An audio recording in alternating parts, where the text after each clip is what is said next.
Morning. Good morning विद्यार्थी।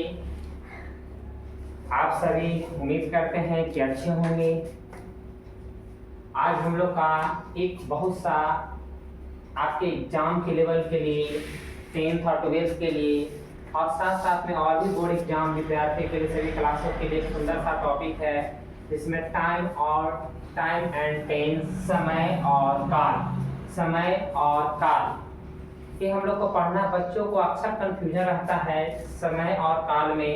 इस topic पर समय क्या है, काल क्या है और टेंस कितने प्रकार के होते हैं और टेंस भी कितने उनके जो भेद हैं वो कितने प्रकार के होते हैं, फिर स्ट्रक्चर प्रॉब्लम, वाक्य पहचानना प्रॉब्लम, सेंटेंस पहचानना का जो इशू है, सब हम लोग की समस्याएं हैं। तो इन समस्याओं के निपटने के लिए आज हम एक विशेष टॉपिक के साथ हैं, टाइम एंड टेंस।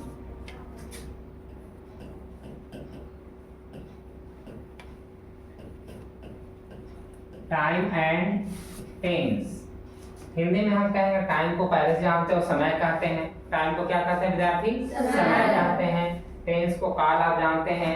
तो यहाँ पे खाली हम लोग टेंस नहीं पढ़ रहे हैं, हम लोग सिर्फ टेंस नहीं पढ़ रहे हैं, हम लोग टाइम एंड टेंस पढ़ रहे हैं।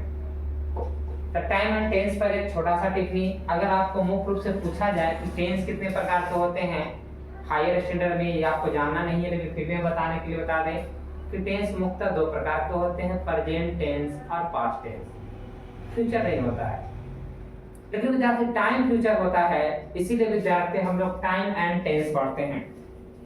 भाव आप पहले से पढ़ के आ गए हैं, अर्थात यहाँ पे हम टाइम एंड टेंस का परिभाषा लेंगे समय और काल का।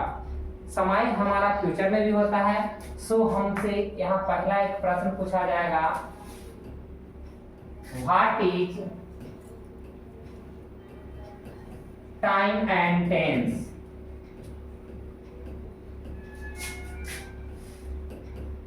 What is time and tense? समय और काल क्या है?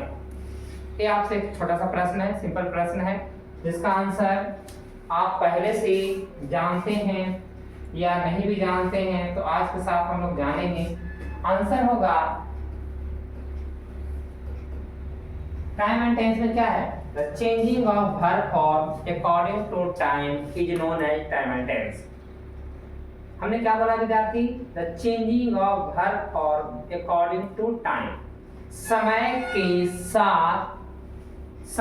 के साथ verb के रूप में परिवर्तन ही टाइम एंड टेंस है।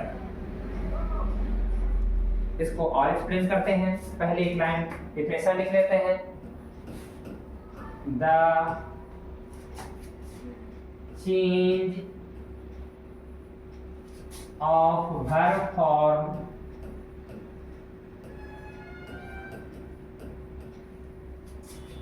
according to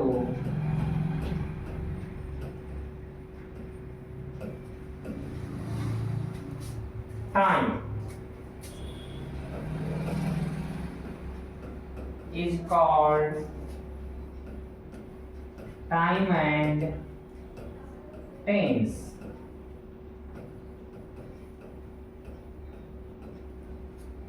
क्या बोला विद्यार्थी?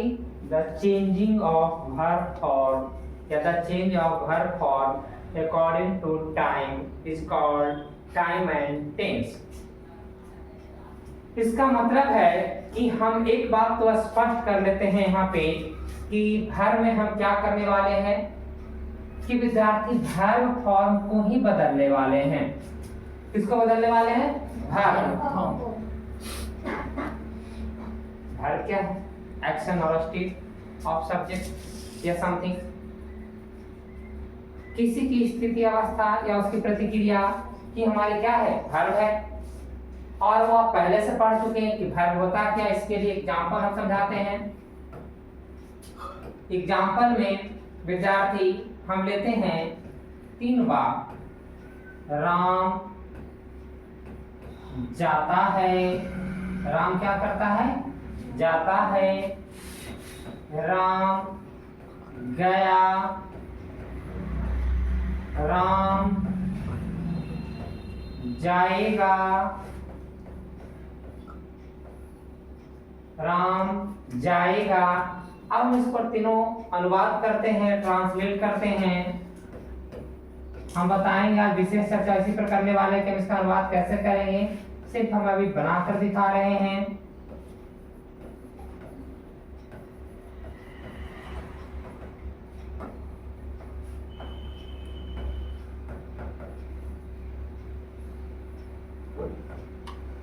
गो,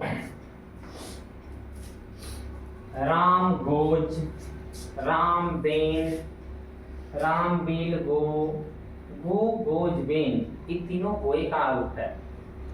अर्थात आप हर फॉर्म पढ़े हैं V1 to V5।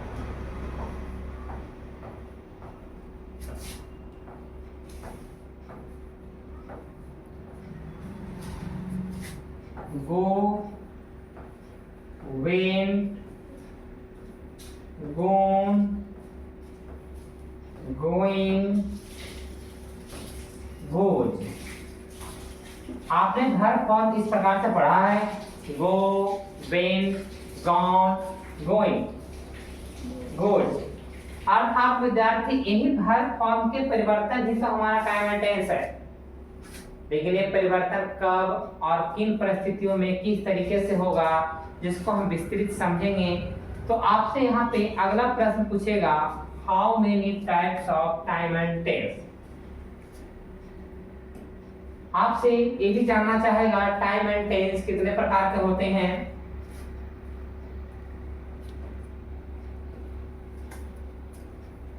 प्रश्न number 2, how many kinds, types, जो भी लिखा रहे दोनों का मतलब प्रकार होगा। How many kinds of time and tense.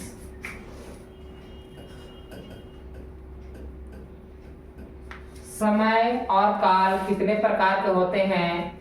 तो हमको विद्यार्थी आंसर में दोनों को अगर मर्ज कर ले, पहले बोले टेंस 2 प्रकार के होते हैं, लेकिन समय के साथ अब जोड़ के पढ़ेंगे तो 3 प्रकार के हो जाएंगे। अब वो 3 प्रकार के कौन कौन है, तीनों का नाम हम देखते हैं। पहला, there are 3 kinds of time and tense. Tense कितने प्रकार के हुए, 3 प्रकार के। वो तीनों कौन कौन है विद्यार्थी, प्रेजेंट, पास्ट और फ्यूचर। प्रेजेंट, पास्ट और फ्यूचर, ये हमारे 3 प्रकार के टाइम एंड टेंस हैं। तीनों का मतलब लिखते हैं। पहला प्रेजेंट टेंस है, सो टेंस। दूसरा है, अगर कुछ विद्यार्थियों के लिए जिनको पढ़ने में प्रॉब्लम है, प्रेजेंट टेंस हिंदी में क्या कहेंगे, वर्तमान काल। कौन काल विद्यार्थी, वर्तमान काल। हाँ, तो प्रेजेंट टेंस को हिंदी में क्या कहेंगे, वर्तमान काल। वर्ड में बिल्कुल यही याद रख लेना है, PRECENT, प्रेजेंट लिखा है सा, इंपॉर्टेंट ज। इंग्लिश में कुछ एक्सेप्शनल है कि अगर इसके पहले वॉवेल हो तो उसको हम ज भी पढ़ते हैं अधिकांश केस में, लेकिन कहाँ पे सा पढ़ते हैं उसका भी केस है। तो यहाँ पे अभी हम लोग पढ़ेंगे प्रेजेंट। यहाँ देखिए टेंस पढ़ें, इसके पहले कौन सा नेम था। सो हम लोग यहाँ पे अभी बस प्रेजेंट का वर्ड में याद करेंगे। देखिए प्री असेंट, लेकिन यहाँ पढ़ेंगे प्रेजेंट, प्रेजेंट नहीं प्रेजेंट, ऐसे हो रहा है प्रेजेंट। बोलने को सुचार हम लिख सकते हैं प्रेजेंट टेंस या प्रेजेंट टेंस, लोग बोलते रहते हैं, हम वही लिखे हैं। हिंदी में कहेंगे क्या, वर्तमान काल। दूसरा पास्ट, PAST, और यहाँ पे कहेंगे जाने का पास्ट का नहीं पढ़े, अभी तो अभी आप बताएं, लेकिन इस तरह के एक्सेप्शनल है, ये पास्ट टेंस अंतिम में रहेगा। तो इस पास्ट टेंस तो इंग्लिश में थोड़ा सा पढ़ने के साथ में हमें अनुभव प्राप्त होते हैं, इसीलिए पढ़ना बहुत जरूरी है। भूतकाल। कौन काल विद्यार्थी? भूतकाल, या दूसरे शब्दों में कह सकते हैं भूतकाल। बीते हुए समय को हम लोग कहते हैं या बीता हुआ समय। तीसरा, हम लोग एक तीसरा टाइम को समझते हैं, वो कौन टाइम है? फ्यूचर, भविष्य। हमारा क्या है? भविष्य, आने वाला समय।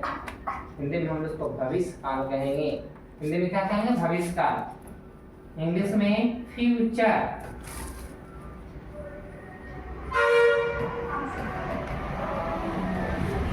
हाँ, जानकारी के लिए आपको ये भी जानना जरूरी है, टी यू जहां जहां रहे और टी को यहाँ टी को चू पढ़ेंगे तो फ्यूचर। फ्यूचर तो है लेकिन पढ़ते हैं फ्यूचर, खाली चा पढ़े। देख रहा है, अभी तक आपको बताया गया है कि टी यू जहां जहां रहे फर्नीचर, ये सब आपको फर्नीचर पढ़ते थे, चा कल्चर, ठीक है ना। तो यहाँ पे टी यू को चा भी पढ़ेंगे, यानी आपको कहीं कहीं चू पढ़ा जाता है, कहीं पे चा पढ़ा जाता है। यहाँ पे अभी कॉन्स्टिट्यूशन, कॉन्स्टिट्यूशन चाय पढ़ रहे हैं, कॉन्स्टिट्यूशन चाय पढ़ा है ना, इंस्टीट्यूशन चा पढ़ रहे हैं। इसका मतलब है कि पीयू कहाँ पे? यहाँ भी पढ़ेंगे चा, फ्यूचर। क्या पढ़ेंगे? पीयू को क्या पढ़ेंगे? चा। तो आप क्या पढ़ेंगे? फ्यूचर, आधा फ, फ्यूचर।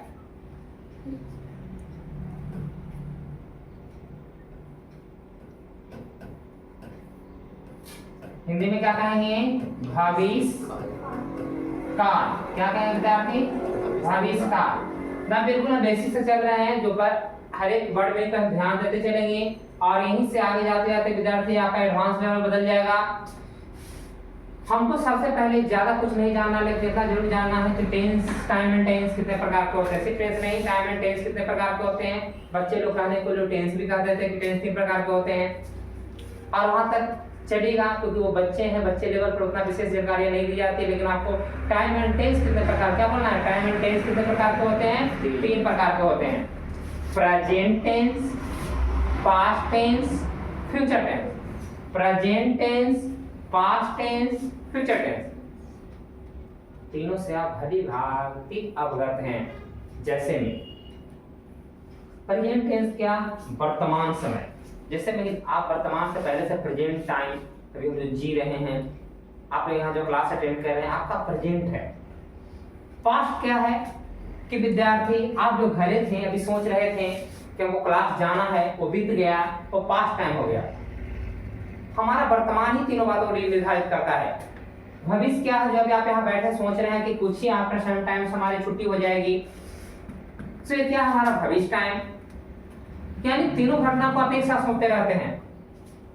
प्रेजेंट टेंस जो आप व्यतीत कर रहे हैं समय के साथ, ये लम्हा अभी हमारे के जैसे शुरू में समय और काल लिखे हमने टाइम एंड टेंस, आपका बीत गया, क्या हो गया? अतीत हो गया, यानी बीता हुआ समय, that time can be past.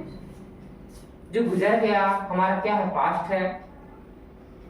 और जो विद्यार्थी हमारे साथ वर्तमान में चल रहा है, that time can continue in current time या कंटिन्यूअसली। क्या है विद्यार्थी? हमारा कौन टेंस हो जाएगा? Present tense. लेकिन जो may be coming in future या कमिंग इन समटाइम्स, कुछ समय के बाद आने वाला है, क्या कहलाएगा? भविष्य काल। जो आपने भविष्य काल में क्या कल्पना किया कि विद्यार्थी हमारी छुट्टी हो जाएगी, हम घर जाएंगे, ये आपके भविष्य की कल्पना है। आप बिहार बोर्ड के एग्जाम में पास करेंगे, आपका भविष्य काल है। 10th 12th के एग्जाम में बैठेंगे और 10th 12th के एग्जाम में अच्छा स्कोरिंग करेंगे, आप फ्यूचर को देख रहे हैं। लेकिन वर्तमान में आप उसकी तैयारियां कर रहे हैं, तो इस सब तैयारियों के लिए और साथ साथ हमारे बेसिक क्लास के तो विद्यार्थी 6 to या 5 to 10th 12th पढ़ते हैं, उन सभी के लिए क्लास आज मददगार साबित होने वाला है। तो चलिए आगे हम चर्चा में लेते हैं। सबसे पहला समस्या है हमारे बिहार बोर्ड के विद्यार्थियों के साथ। बिहार बोर्ड ही हटा दीजिए ना, हमारे सीबीएसई के विद्यार्थियों के साथ, क्योंकि बिहार बोर्ड के विद्यार्थी भी हमारे पास समस्या है कि वो हिंदी को नहीं रिकॉर्ड कर पाते हैं और हिंदी खूब कहते हैं कि हम हिंदी के प्रांगत हैं। सीबीएसई वाले विद्यार्थी तो इंग्लिश को झेल ही रहे हैं और हिंदी में पूछ दिया तो लड़खड़ा जाते हैं कि कब कैसे, लेकिन इंग्लिश स्ट्रक्चर को पहचान लेते हैं। कमियां दोनों में कम बेसी है, और कमियां थी नहीं, कमियां को हमने जनरेट किया वो क्योंकि हम अपने लापरवाहियां कंटिन्यूटी के साथ, सो वो सब कंटिन्यूटी को आज हम दूर करेंगे। सबसे पहले विद्यार्थी कुछ सरल स्ट्रक्चर के साथ हम तीनों को रिप्रेजेंट करेंगे। सबसे पहले उनके हिंदी में बात पहचानना सीखेंगे, प्रेजेंट, पास्ट और फ्यूचर।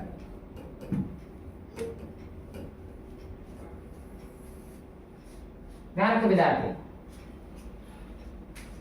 सबसे पहला जब अनुवाद करे जाते हैं, ट्रांसलेशन बनाने जाते हैं, तो हम ये नहीं समझ पाते हैं कि हम स्ट्रक्चर प्रेजेंट का लगाएं, पास्ट का लगाएं या फ्यूचर का लगाएं, और गलती से ऊपर कुछ मेंशन रहता है एक्सरसाइज में तो हम कुछ बना तो लेते हैं उसके आधार पर, लेकिन कहीं आगे जाके समटाइम्स आफ्टर लेसंस विद्यार्थी क्या होता है कि मिसलेनियस एक्सरसाइज देता है, तो वहां पे हमारा विद्यार्थी कंफ्यूज हो जाता है।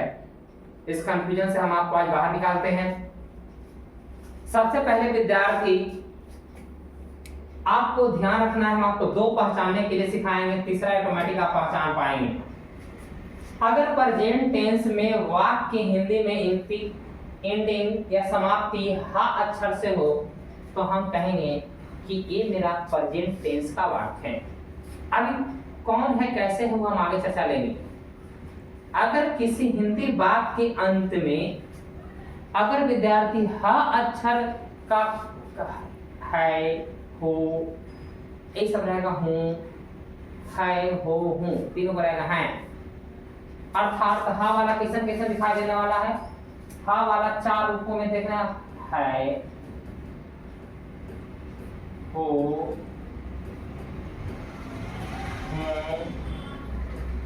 या है, बूंदा यहां दे दिया था, है पढ़ेंगे।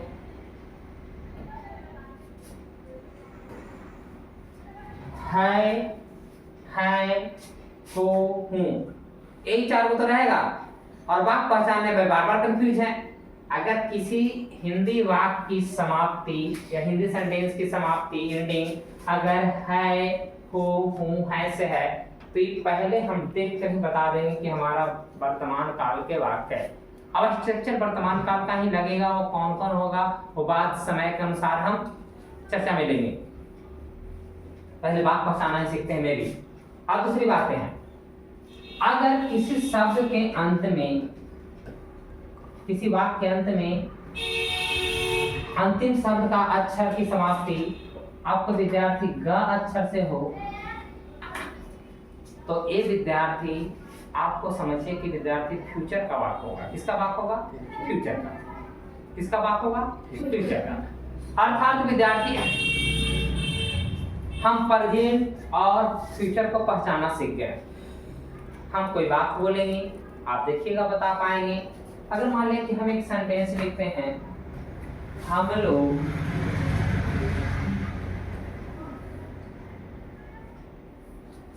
पटना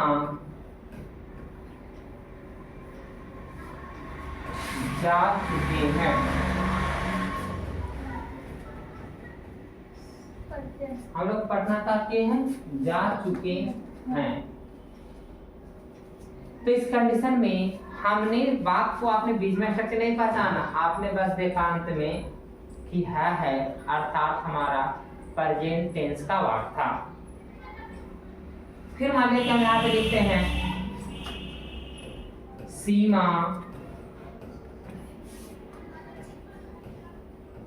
पढ़ने आएगी। सीमा पढ़ने क्या करेगी? आएगी। हमने ग का केस देखा, गी, गे, ये सब रहेगा। तो इस कंडीशन में हमने कहा कि फ्यूचर टेंस का वाक्य है। अब कहा कि आपने तो पास्ट को पहचानना बताया ही नहीं, तो हम एक वाक्य लिखते हैं जो तुम पास्ट में पहचान पाओगे।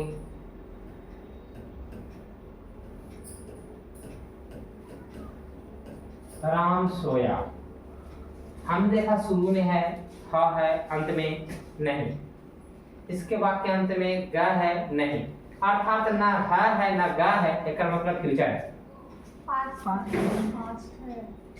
हो गया? नहीं, मतलब है कि पास्ट है, अर्थात व्यतीत है। फ्यूचर तो हो नहीं सकता कि फ्यूचर में ग था, वर्तमान में हा था अंत में, और न हा था न ग था, न ग था न ह था, अर्थात जब ये दोनों से समाप्ति वाक्य की नहीं हो रही थी, तो इसका मतलब कि कोई तीसरा केस है जो हमको नहीं बताए गए हैं, और वही तीसरा केस भूत। ऐसे भी देखो, बड़ी तुम लोग डरते हो कि भूत से डरते हैं, भूत से डरते हैं, भूत प्रेत को तुम देख पाओगे नहीं, तो यहाँ भी भूत प्रेत कुछ ऐसा है क्या वो में आएगा। फिर अब देखिए इसका कोई प्रॉपर स्ट्रक्चर नहीं देता है। नॉर्मल केस में लोग बोलते हैं कि इसकी समाप्ति वाक्य था, थी से होते हैं, लेकिन इसके बाद भी आपको हम यहाँ लिखेंगे, अभी उस था से थी वाले लिखेंगे ही नहीं। राधा रोई, राधा क्या की? रोई। अरे का नहीं, नहा था, नगा, नगा था, नहा था, अर्थात अंत में था थे थी भी नहीं था, जो स्ट्रक्चर में बोला जाता है जो था। तो इसका मतलब ये वाक्य को हम किसका समझ लें, प्रेजेंट का, फ्यूचर का या पास्ट का। तो प्रेजेंट का फ्यूचर को छाटिए ना, दो को छाटिए ना, तीसरा ही बचेगा जो उसी का है। इसका मतलब किसका हो गया? हमारा पास्ट का। फिर ऐसा भी दे रहेगा सीधा भी, राम आम खाता था, अभी न था कह देगा। कहा बीते हुए समय को रिप्रेजेंट करता था, इस कंडीशन तो कह दिया कि हाँ पास्ट टेंस का है, लेकिन था से थी ना रहा तो। जैसे में और भी एक आध एग्जांपल लेते हैं, श्याम नहाया। ठंडा में भैया कि नहाना बहुत महान कार्य है, ठीक है ना। और इसी महान कार्यों में राम ने, श्याम ने क्या किया? नहाया। अवेका में ना था अनहा अनग, अन विद्यार्थी, एक ग और हा दोनों से समाप्ति नहीं हो रहा था। इसका मतलब प्रेजेंट और फ्यूचर के स्ट्रक्चर को पहले काट रहा था, इसका मतलब जो स्ट्रक्चर था इसका क्या था? पास्ट टेंस का था। तब उम्मीद करते हैं आगे यहाँ से क्या वाक्य पहचानने के लिए सीख जाएंगे। पहले क्या करेंगे? ट्रांसलेशन अनुवाद करने से पहले वाक्य पर ध्यान देंगे। हम विशेष सब चर्चा तो नहीं लेंगे, लेकिन कुछ चर्चा जरूर लेंगे। अगर विद्यार्थी ये सब तो हमने कुछ जो यहाँ पे वाक्य लिखा था, टेंस के रिस्पेक्ट में वाक्य लिखा था, लेकिन इसके बाद रहते हैं कुछ ऐसे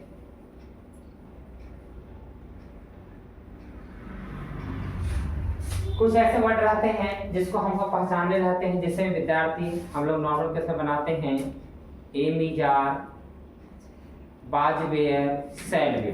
तो वाक्य स्ट्रक्चर के साथ हमारा कुछ ऐसा ही होने वाला है।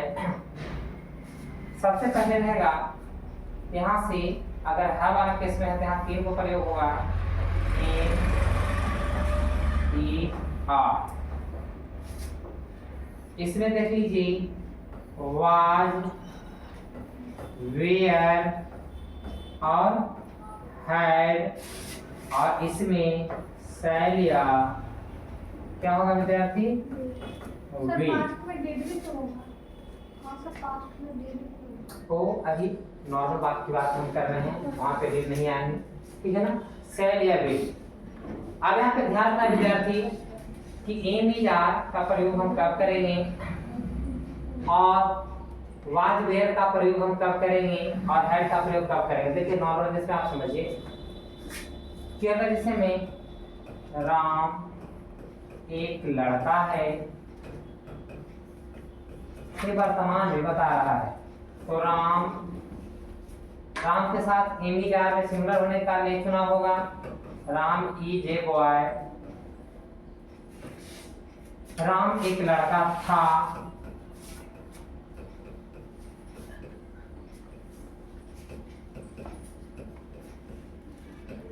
तो क्या हो जाएगा? Ram was a boy. अब यहां से लिख देंगे राम, फ्यूचर का वाक्य ले लेते हैं, राम खेलेगा,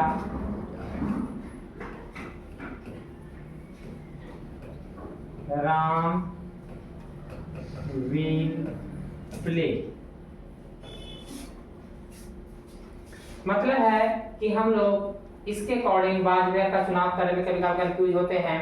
तो वाज वेयर का चुनाव करने में एमी जार का चुनाव है लगा रहा है विद्यार्थी वाज वेयर और गा में लगा रहा है। फिर मान लें कि विद्यार्थी एमी जार या सेल विल, किसी के साथ सेल किसी के साथ विल लगा रहा है तो ध्यान रखिएगा सेल हम किसके साथ लगाएंगे और विल किसके साथ लगाएंगे। सेल खाली फर्स्ट पर्सन के साथ लगाएंगे और विल बाकी सबके साथ लगाएंगे सेकंड थर्ड। और विद्यार्थी वाज का प्रयोग किसके साथ करते हैं स्ट्रक्चर में, अगर उसको हम थोड़ा सा रिप्रेजेंट करें क्योंकि आगे हम टेंस में उसका प्रयोग करने वाले हैं और इस सब बातों को बेसिक जानकारी है जहाँ पे टेंस शुरुआत कर देंगे स्ट्रक्चर तो उसमें आपको समझना है।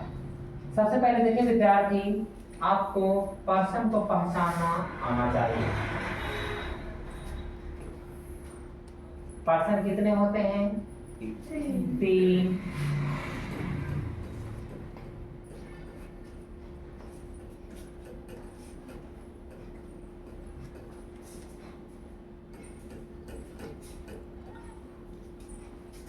फर्स्ट पर्सन, सेकेंड पर्सन और थर्ड पर्सन।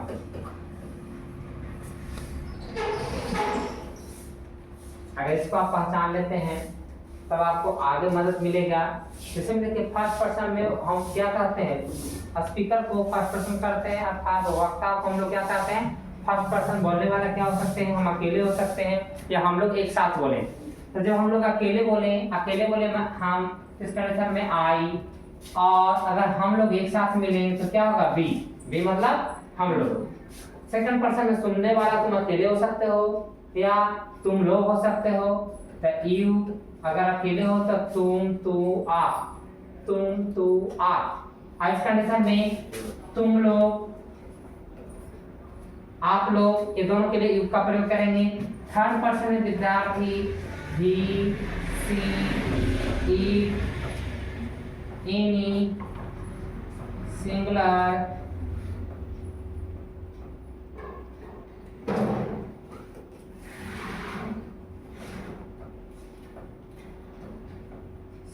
नाउन। यहाँ पे सब के लिए प्लूरल एक ही होगा दे एंड एनी प्लूरल नाउन। अब यहां से देखिए विद्यार्थी फर्स्ट पर्सन सेकंड पर्सन हमारा क्लियर है इसमें एकाके वो विद्यार्थी है। लेकिन विद्यार्थी थर्ड पर्सन में ढेर सारा है और थर्ड पर्सन के प्लूरल नंबर में भी विद्यार्थी ढेर सारा है। इस कंडीशन में सिंगुलर नंबर में देखिए ही मेल के लिए, सी फीमेल के लिए और इट नॉन लिविंग थिंग के लिए। क्या चीज के लिए नॉन लिविंग थिंग के लिए अर्थात निर्जीव के लिए प्रयोग करेंगे। अब बाकी जो बच गया यहाँ पे हरि अनंत हरि कथा अनंता है अर्थात कहने का तात्पर्य समझ लीजिए कोई भी एक लड़का एक छड़ी एक कलम एक किताब एक मतलब सिंगुलर हो और एक अकेला हो विद्यार्थी ये आपका यहाँ रहेगा।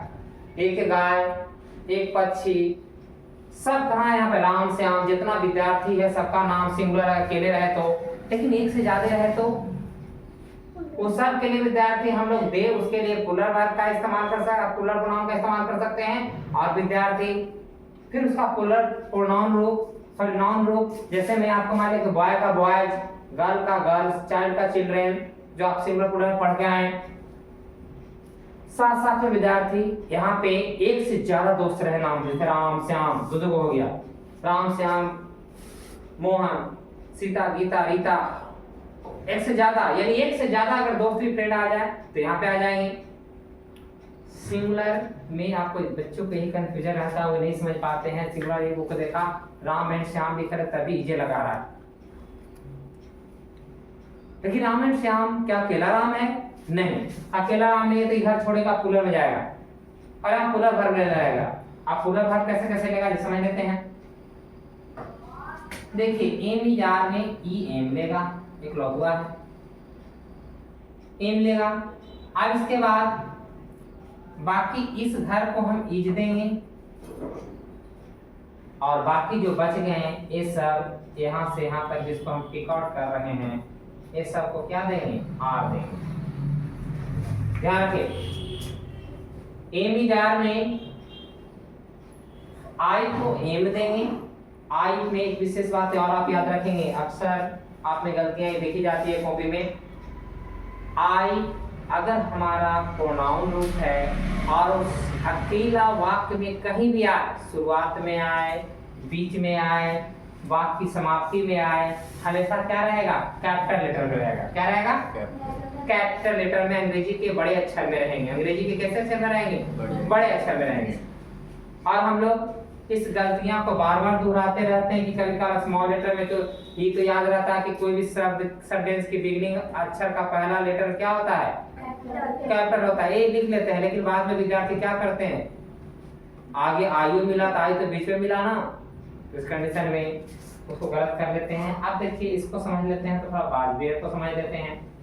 वाजपेयर में आई को हम बाज देंगे और थर्ड पर्सन के सिंगुलर नंबर को भी बाज देंगे, और बाकी जितने विद्यार्थी बच गए हैं ये सब को हम क्या देने वाले हैं? वेयर। क्या देने वाले हैं? वेयर। और ये बातें हमें याद रखनी है। और ट्रांसलेशन बनाने में वाज, वेयर, शैल, विल इस सब का प्रयोग विद्यार्थी के साथ बहुत मिसबिहेवियर के साथ होता है, जो उनका गलती होता है। अब आते हैं अगले,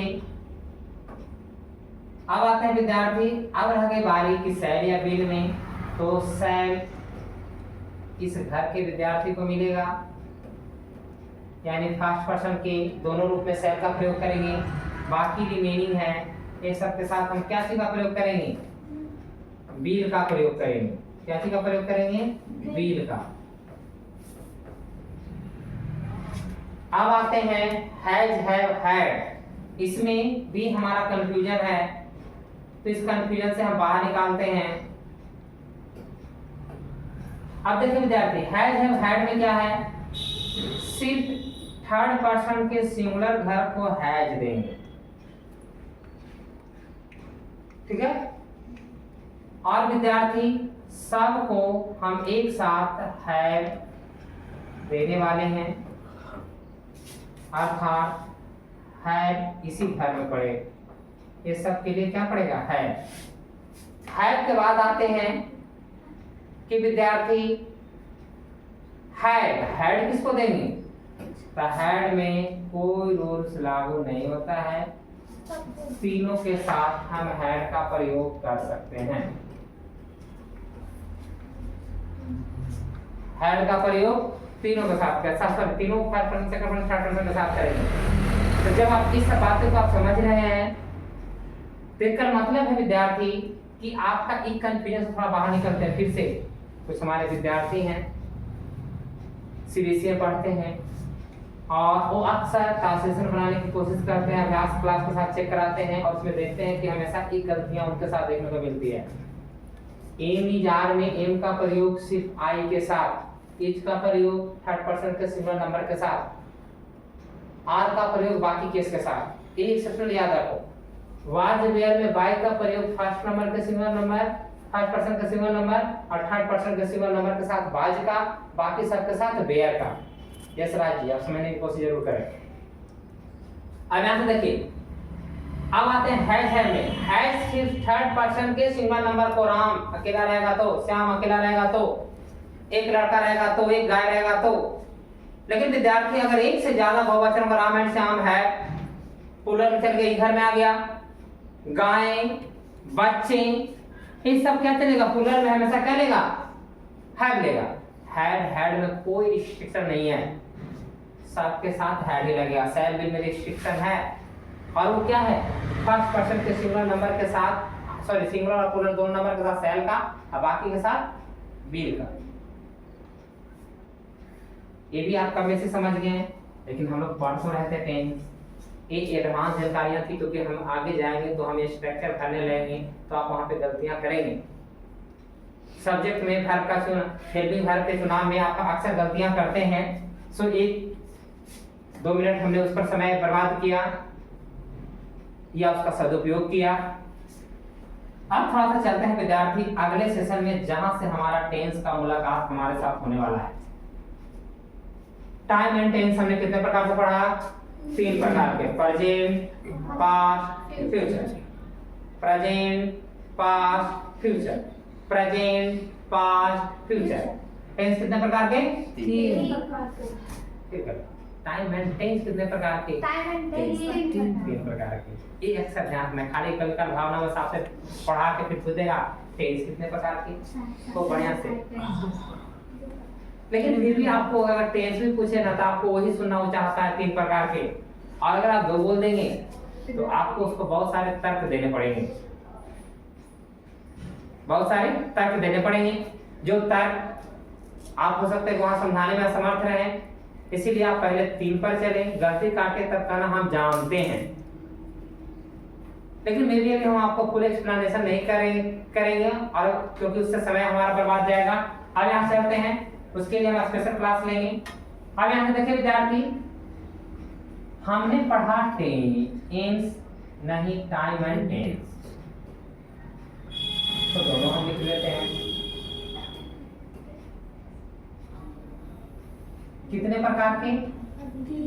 3 प्रकार के। प्रेजेंट, पास्ट और फ्यूचर। प्रेजेंट, पास्ट और फ्यूचर। अब ध्यान रखें विद्यार्थी, ये जो 3 पहले से है ये फिर आगे ब्रांचेज खोलेगा और ये 4 के रूप में ब्रांचेज खोलेगा। और कंपटीशन तो समझता है ना कि बराबरी का होना चाहिए। और अगर टेंस मान लिया जाए कि दादाजी इनके बेटा जी, तो इनके आगे पोता जी भी 4 गो प्रत्येक 4 कंपटीशन देखना बराबरी खेलेगा। पहला है इनडेफिनिट,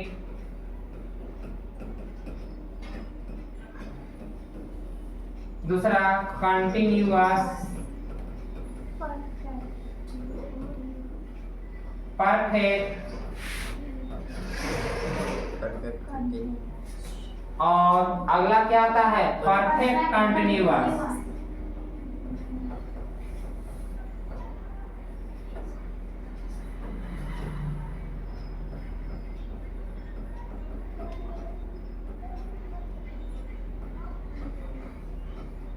कंटिन्यूअस।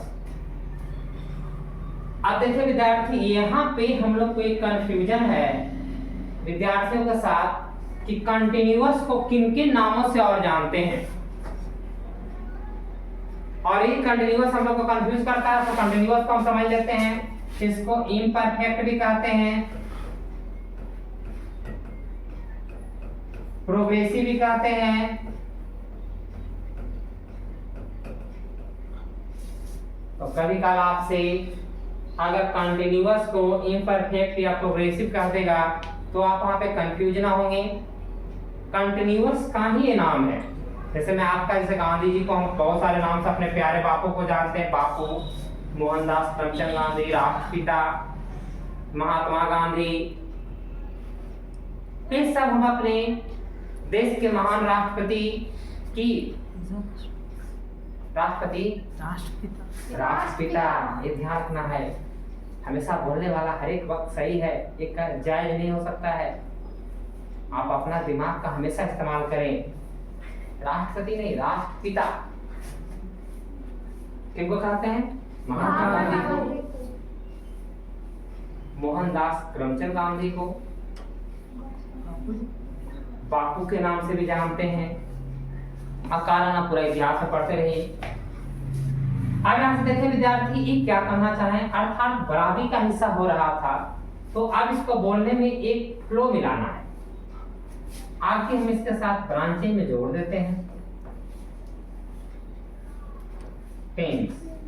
अब आपको बोलना कैसे है, गीत कैसे गाना है या गाना कैसे गाना है, तो गाना का फ्लो अगर प्रेजेंट के साथ चल रहा है तो ऐसे गाना है, present indefinite tense, present indefinite tense.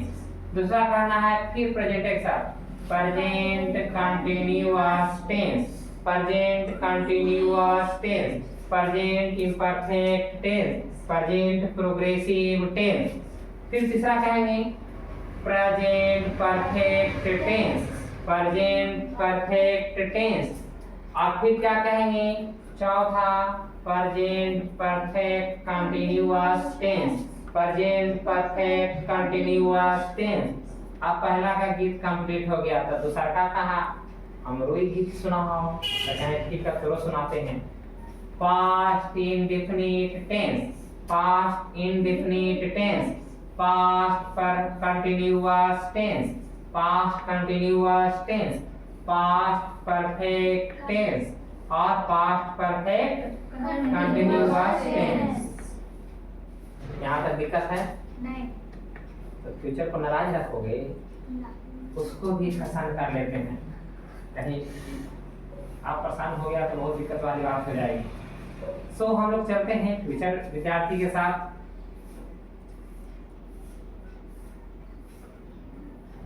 Future, future indefinite tense, फिर आते हैं फ्यूचर कंटीन्यूअस टेंस, फिर आते हैं फ्यूचर परफेक्ट टेंस, फिर आते हैं फ्यूचर परफेक्ट कंटीन्यूअस टेंस। तो जो हम रख रहे थे कि टेंस, कोई पूछता था टाइम एंड टेंस 12 प्रकार के होते हैं, क्या 12 प्रकार के आपको रटने की आवश्यकता है? नहीं, बस हम खाली हम नामकरण करना सीखे हैं। इसके बाद मैं स्ट्रक्चर को भी आपको इतने इजी वे में आगे रिप्रेजेंट करने वाले हैं, तो भी आपको ऐसे ही याद हो जाएगा। बार बार स्ट्रक्चर समझ नहीं रहे हैं, आप गलती कर पा रहे हैं, सो उस गलतियों से बचने के लिए हमें सावधानी बरतनी पड़ेगी। एक ही चीज है 4 बार पहले के साथ, 4 बार दूसरे के साथ, 4 बार तीसरे के साथ। तो इसीलिए अब हम थोड़ा सा यहाँ से जानबूझ के रीडर बोलेंगे टेंस। तो टेंस जो 3 प्रकार के, जो शुरू में जब सब बोल रहा था वैसे हम भी बोल के चलेंगे, क्योंकि कभी काल गलती में ही हम ज्यादा समझ जाते हैं। जैसे में आटा पिसावे जा रहे हैं, सत्तू पिसावे जा रहे हैं, चावल कुटावे जा रहे हैं, चूड़ा कुटावे जा रहे हैं, हमेशा गलत बोले हैं, सही समझे हैं। आटा पिसावे जा रहे हैं मतलब जा रहे हैं गेहूं या जौ पिसावे जा रहे हैं। चाव, हाँ ट्रेन छूट गया, हाँ एक विद्यार्थी बोले ट्रेन छूट गया, दरअसल ट्रेन अपने टाइम से गया, तू छूट गया, लेकिन तुमने क्लोज दिया कि ट्रेन में छूट गई। तो सावधानियां हमें ये सब बातों की बरतनी है कि कभी काल गलत में भी हम सही समझने की कोशिश कर क्षमता रखते हैं। और मतलब हाँ वही होता है, कभी जैसे मान किसी को प्रेशराइज से करना है, कहना वो काम नहीं करना चाहता है, तो पहले एक बार कह दो कि पानी की गिलास ला दो,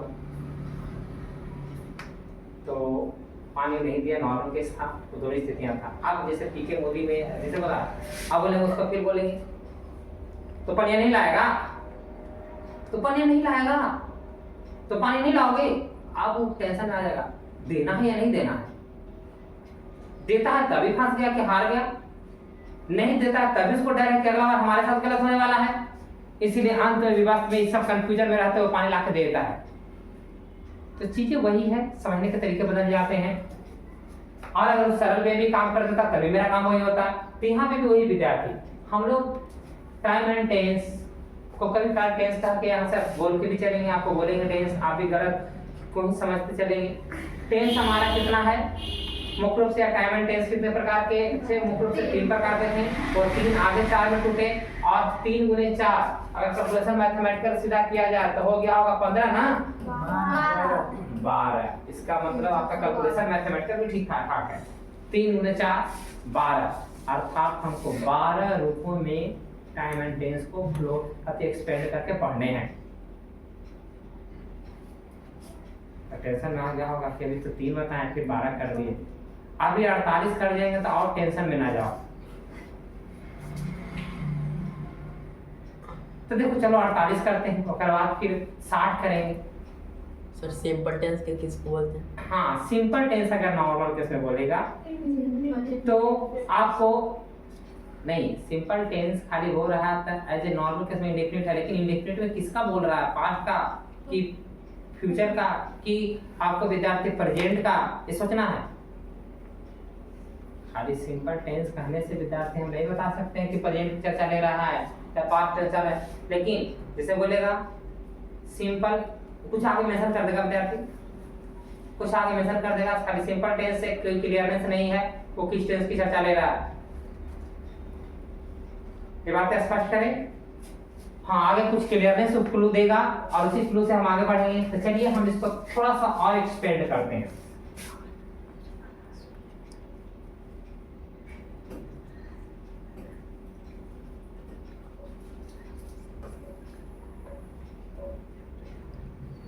और अगर इसको समझ जाइएगा तो विद्यार्थी जो आपके साथ जो परेशानियां होती है और परेशानियां से मैं भी थोड़ा बहुत निपटने में आपको सहयोग मिलेंगे। पहला है विद्यार्थी सेंटेंस जो हमें नॉर्मल केस में मिलने वाले हैं या देखने को मिलने वाले हैं, वाक्य बनाने में आगे जाएंगे तो पहला मिलेगा अफर्मेटिव,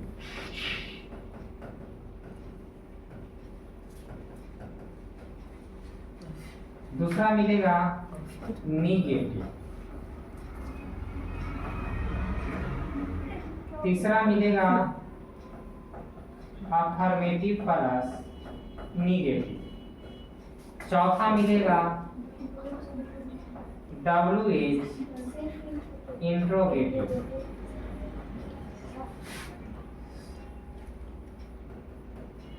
लेकिन इससे पहले आपको एक मिल जाएगा इंट्रोगेटिव, उसको लिखने के बाद इसको लिखते हैं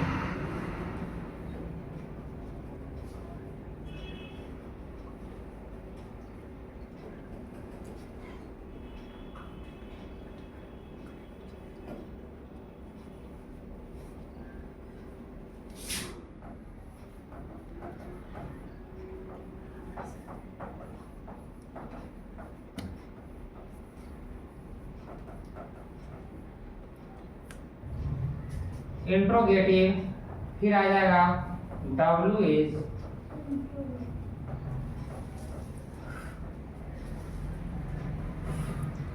ऐसे बहुत हैं विद्यार्थी। फिर हम बोलेंगे WH इंट्रोगेटिव में मतलब है कि नेगेटिव के साथ बोल देंगे, तो नेगेटिव में होता है ऊपर नहीं बोलते, ऊपर से 5 रखते हैं, तो कहाँ से काम हम लोग कर लेंगे। थोड़ी सी एरर है, इंट्रोगेटिव प्लस नेगेटिव यहाँ लिखना था, जो यहाँ पे गलत लिखा हुआ है। Affirmative, negative, interrogative. इंट्रोगेटिव के बाद यहाँ पे आता है इंट्रोगेटिव, ये अब नीचे आ जाता है इंट्रोगेटिव प्लस नेगेटिव। तो नंबरिंग हम कर लेते हैं विद्यार्थी। 1 नंबर, 2 नंबर, 3, 4 और 5।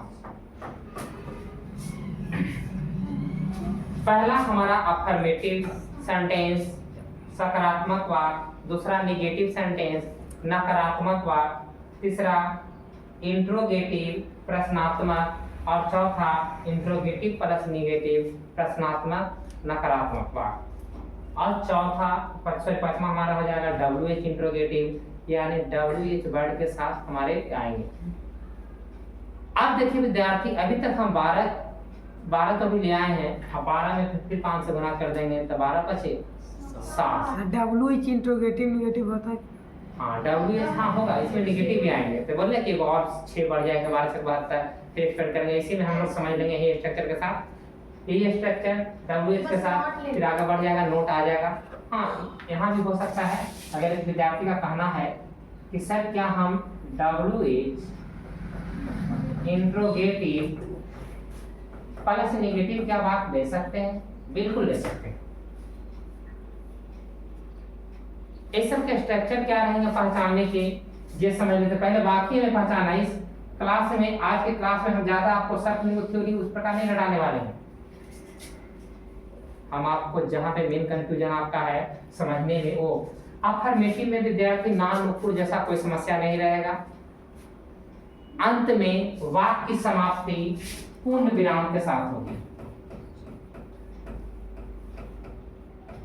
पूर्ण विराम का चिन्ह ऐसा रहेगा, एक से समाप्ति होगी, तो मतलब हम समझ जाएंगे। इसको मैं समाप्ति के साथ ही देखेंगे कि अंदर बीच में नान नुक्कुर जैसा कोई शब्द है, नकारात्मक कोई शब्द है, नहीं हुई कहीं कहा है, नहीं कहा है, अंतिम में पूर्ण विराम हिंदी में देखेंगे तो हम कहेंगे कि विद्यार्थी, ये हमारा सकारात्मक वाक्य है, अफर्मेटिव स्ट्रक्चर लगाएंगे।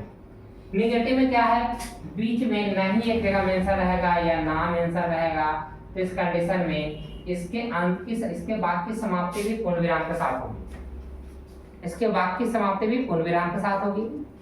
अब है तीसरा जो इंट्रोगेटिव, एक अंत में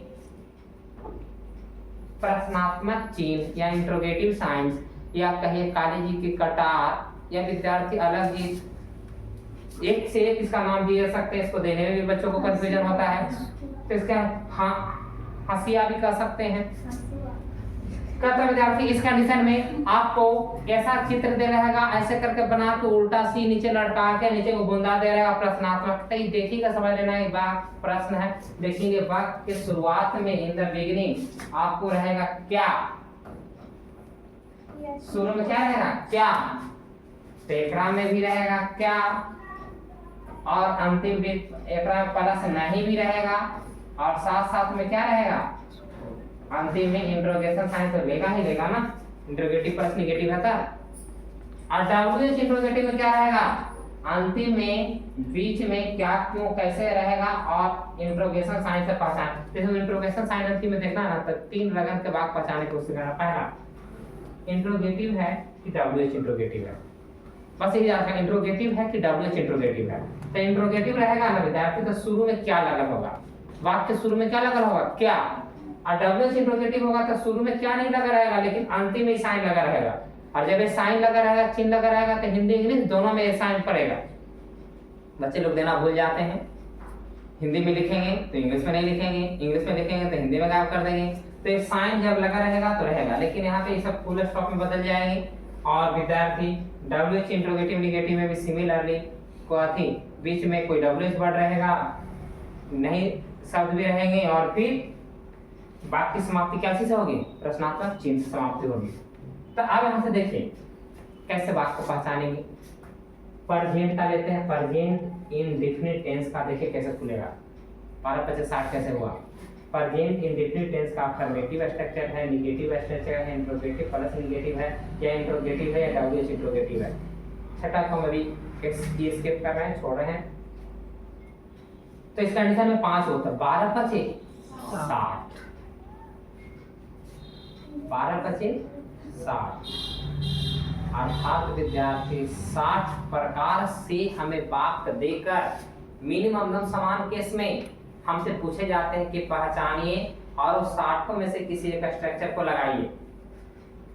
तो यहाँ तो एक बड़ी मुश्किल से ही सी इट आई बी यू याद कर पा रहे थे, और ये 60 को एक साथ हमारा विद्यार्थी माइंड में रख के चले, ये उसके लिए एज ए 10th और 12th, जो बिहार बोर्ड के लिए 10th 12th दोनों मानते चलिए, विद्यार्थी के लिए थोड़ा सा टफ लेवल का काम हो जाता है। लेकिन ऐसा नहीं कि हमारे बिहार बोर्ड के स्टूडेंट कमजोर हैं, और इससे बहुत पहले ज़्यादा होशियार है, और बहुत सारे बातों को दोनों रिकॉर्ड करके अपने माइंड में रखते हैं। सीबीएसई वाले विद्यार्थी के साथ भी कंडीशन है कि विद्यार्थी इंग्लिश मीडियम में पढ़े तो जाते हैं, लेकिन क्लास में ग्रामर स्ट्रक्चर पर विशेष से बातों को क्लियर नहीं की जाती है।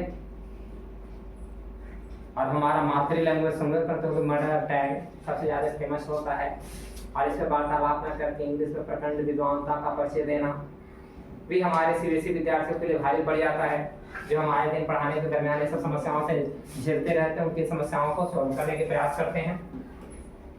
हमें सरल शब्दों में सही बातों की जानकारी चाहिए, तो हम विद्यार्थी आपको जैसे सब टेंस पढ़ाता है वैसे नहीं पढ़ाने वाले। पहले प्रेजेंट पूरा पढ़ा दें, फिर पास्ट पूरा पढ़ा दें, फिर फ्यूचर पढ़ा दें।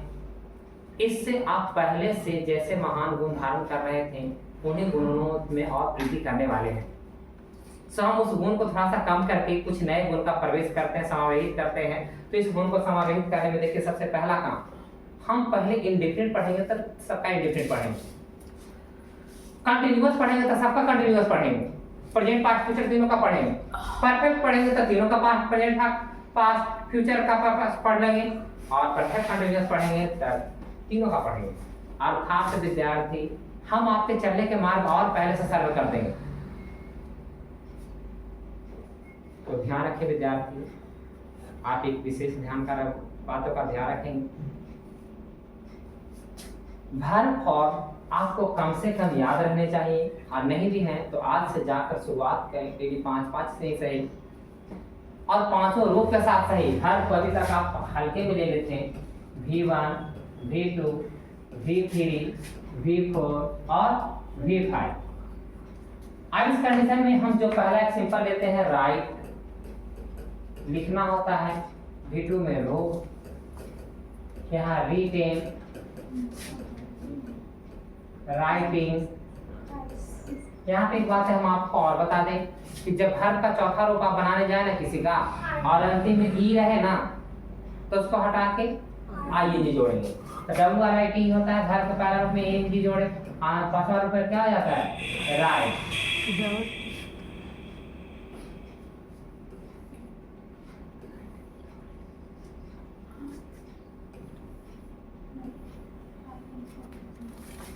अब यहां से देखें विद्यार्थी, अब इस मालिक एक है, आप पास बचे ही लिखें। हम शुरुआत के लिए आपका 5 आज के साथ हम शुरुआत करते हैं, जिसको आप नॉर्मल इस्तेमाल करने वाले हैं। Went, gone, going, goes.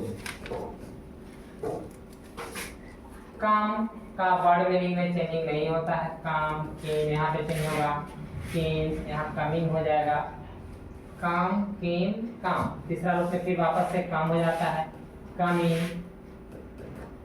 और कम। फिर है ईट, एट, ईटेन, ईटिंग, ईट्स।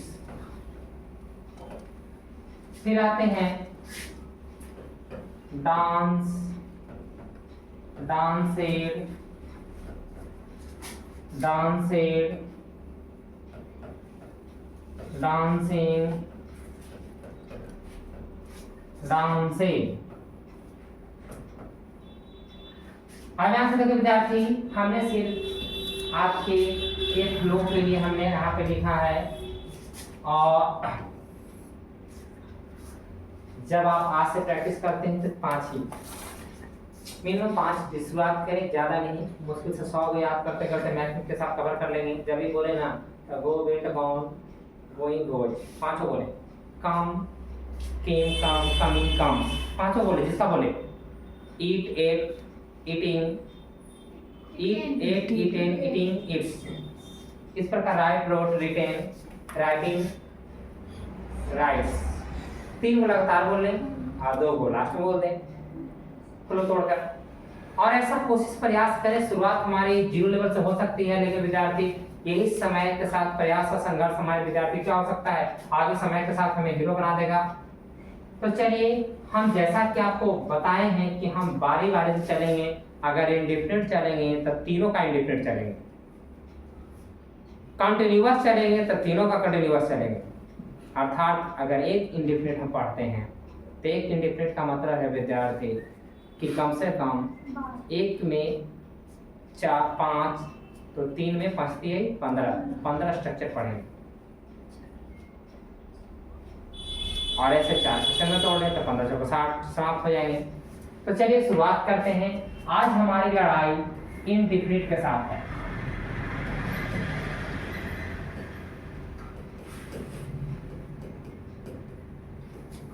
जैसा कि शब्द है इंडिफिनिट या इनडेफिनिट। आज जैसे विद्यार्थी, कोई विद्यार्थी इंडिफिनिट पढ़ सकता है, कोई इंडेफिनिट पढ़ेंगे, लेकिन सही प्रोनाउंसिएशन क्या होगा, इंडिफिनिट पढ़ता है लोग। अब इस कंडीशन में समझिए कि इसका हिंदी में अगर आप अर्थ समझें तो क्या होता है इंडिफिनिट मतलब, अनिश्चित। डेफिनिट कोई चीज नहीं है, अनिश्चित। और जो चीज अनिश्चित में क्या है, जैसे हम तुमको कहें मैं खाता हूं, मैं खाता हूं, या मैं लिखाता हूं, या मैं पढ़ाता हूं, लेकिन हमने इसमें टाइमिंग बंदिश नहीं डाली है कि कखनी शुरू करेंगे, कखनी खाना शुरू करेंगे। तो सोचते रहे 5 मिनट में, 5 घंटा में या 5 साल में लिखाएंगे। इसका मतलब है विद्यार्थी कि इंडेफिनिट हमारा टाइम की निश्चितता को ध्यान नहीं देता है, अर्थात विद्यार्थी अनिश्चित टाइम कर देता है, अनडिफाइंड वे में हमें टाइम देता है। हो सकता है कि तुरंत भी चले जाए, या तुरंत लिखाना शुरू कर दे, तुरंत पढ़ाना शुरू कर दे, तुरंत खाना शुरू कर दे। कभी हो सकता है कि वे विद्यार्थी एक प्रोसेसिंग कब का हो ये निश्चित है, लेकिन हाँ ऐसा अनुमानित करते हैं कि कार्य होंगे, लेकिन कब होंगे इस समय हमें निर्धारित नहीं किए गए हैं। तो इंडिफरेंट में हम तीनों विद्यार्थी को एक साथ देखते हैं। पहला है प्रेजेंट, दूसरा है पास्ट, और तीसरा विद्यार्थी का नाम है क्या, फ्यूचर। अर्थात इन तीन केस में आपके साथ ये तीनों विद्यार्थी का सामना होने वाला है। तो चलिए प्रेजेंट में चलते हैं, तो प्रेजेंट इंडेफिनिट होगा,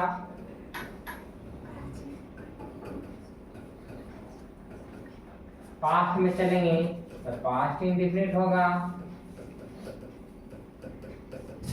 और फ्यूचर में चलेंगे तो फ्यूचर इंडेफिनिट होगा। टेंस भी लिख रहे हैं, काहे नहीं लिखेंगे, क्योंकि हम लोग जानते हैं टेंस टेंस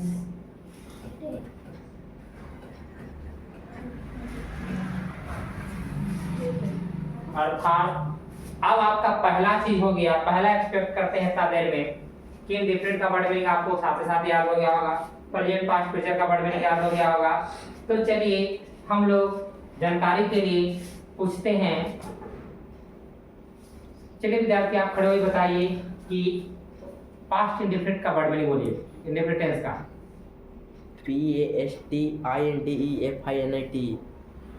टेंस TNSC। हाँ TNSC, बैठ जाइए, धन्यवाद आपको विद्यार्थी। अब यहाँ से समझिए कि पास्ट इंडेफिनिट हमने पूछा, उसी प्रकार आपने कहा दोबारा अपने माइंड में रिकॉर्डिंग कीजिए, बाद में गलती नहीं, बाद में याद करेंगे, अपने कॉपी में ढेर सारा उतारेंगे, ऐसी समस्याएं नहीं। कॉपी में तो लिखते लिखते थक गए हैं, आज हम दिमाग में उतारेंगे, और जो दिमाग में लिखी गई बातें होती है, जैसे कहानियां सुनाइए, चुटकुला सुनाइए, ये सब आपको खूब अच्छे से याद हो जाते हैं, स्लिप करने के कोई चांसेज नहीं। एक बार बोलेंगे 100% दिमाग सक्रिय। लेकिन विद्यार्थी जब पढ़ाई की बात आए तो माइंड को मल्टीपल पर्पस में हमने लगा दिया, और नतीजा किसी पर कंसंट्रेशन नहीं हुआ, कोई भी बातें हमें याद नहीं हुई। अभी तक जो चीज आपको बहुत भारी लग रही थी उसको हम बहुत सरल वे में देखिए आपके सामने दिखाने वाले हैं। और वो सरल वे कैसे होंगे,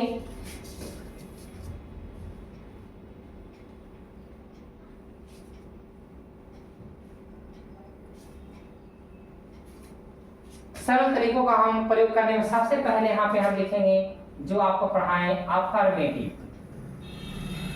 हाँ हमने अफर्मेटिव का वर्ड पूरा नहीं लिखा है, लेकिन आपको याद रखना AFFIRMATIV। या अगर आप ज्यादा समझदार हैं तो कोशिश करें कि अपनी समझदारी का परिचय देते हुए इसको लिख ही देते हैं, क्योंकि अभ्यास करने से हम फेलुअर नहीं सक्सीजर की ओर थोड़ा सा कदम बढ़ाते हैं। तो पहला स्टेप हमारा है अफर्मेटिव।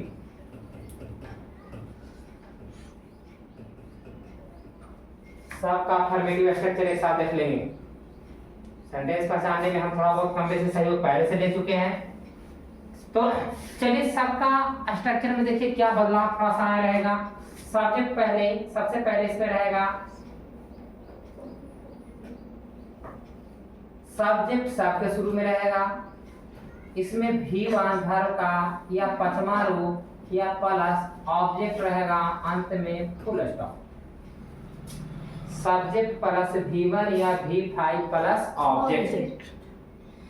हाँ कभी कभी विद्यार्थी का कंफ्यूजन रहता है, सिंबॉलिक रूप में आप लिख देते हैं S means subject, O means object और V मीन्स वर्ब। ये हम सिंबॉलिक रिप्रेजेंटेशन का प्रयोग करेंगे। इस O V, इस means subject, O means object, V means verb. अगर सब्जेक्ट, ऑब्जेक्ट और वर्ब को सिंबॉलिक रूप में लिखे तो हमें लिखने के लिए स्पेस की कम जरूरत पड़ेगी और विद्यार्थी हम ज्यादा चीज को कम जगह पे लिख पाएंगे।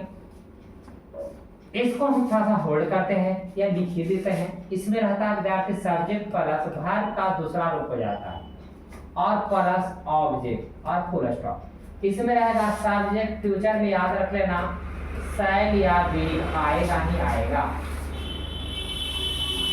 शैल या विल प्लस वर्ब और फिर ऑब्जेक्ट। स्ट्रक्चर सेम है, ध्यान रखिए। आप खुद ही लिखना सीख जाएंगे धीरे धीरे समय के साथ, और अभी लिखना सीख जाएंगे समय क्या, आज वर्तमान के साथ ही लिखना सीख जाएंगे। सब्जेक्ट प्लस V1 या V5 प्लस V2 या शैल या विल यहाँ पे आएगा और V1 प्लस ऑब्जेक्ट। V1 नहीं लिखे हैं, खाली V भी लिखा है, that means V1।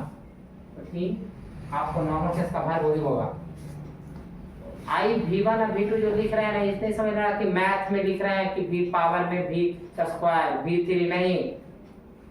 English math वाला विवाद किया इंग्लिश से, बोला कि तुम बेईमानी करता है, तुम मेरा पावर का लिख लेता है। तो बोलता नहीं, तुम पैटर्न में देखो तो आके हमसे मिलो। हम इसको पढ़ेंगे ना, the first form of verb, fifth form of verb. कहाँ तक पढ़ रहे हैं? V के पावर 5 पढ़े, कहाँ पढ़े? V के पावर 2 V स्क्वायर हमने पढ़ेंगे। सेकंड फॉर्म ऑफ वर्ब, कभी ऊपर लिख देगा, कभी नीचे लटका के लिख देगा, बेस में कई पावर में लिख देगा, दोनों कंडीशन में ही पढ़ेंगे। Second form of verb, third form of verb. मैं साला कहा वो लिखता ऐसे है और पढ़ता ऐसे है? बोले हाँ बिल्कुल, हम समझदार हैं और कभी समझदारी का परिचय देते हुए रहेंगे। अब इस विवाद से हम ज्यादा विवाद में न फंसते हुए आगे बढ़ते हैं। अफर्मेटिव उम्मीद करते हैं कि आपको साथ साथ याद हो गया होगा। अफर्मेटिव का स्ट्रक्चर याद हो गया होगा। इंडिफिनिट में सब्जेक्ट प्लस V1 या V5 plus object, present indefinite में। दूसरा पास्ट इंडिफिनिट में subject plus V2 plus object. Future में सब्जेक्ट प्लस शैल या will plus V1 plus object. अब आते हैं विद्यार्थी किसके साथ? नेगेटिव।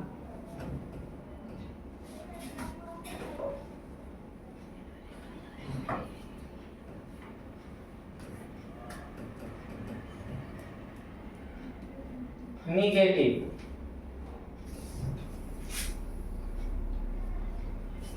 अब नेगेटिव में क्या होगा सो देखते हैं। नेगेटिव में विद्यार्थी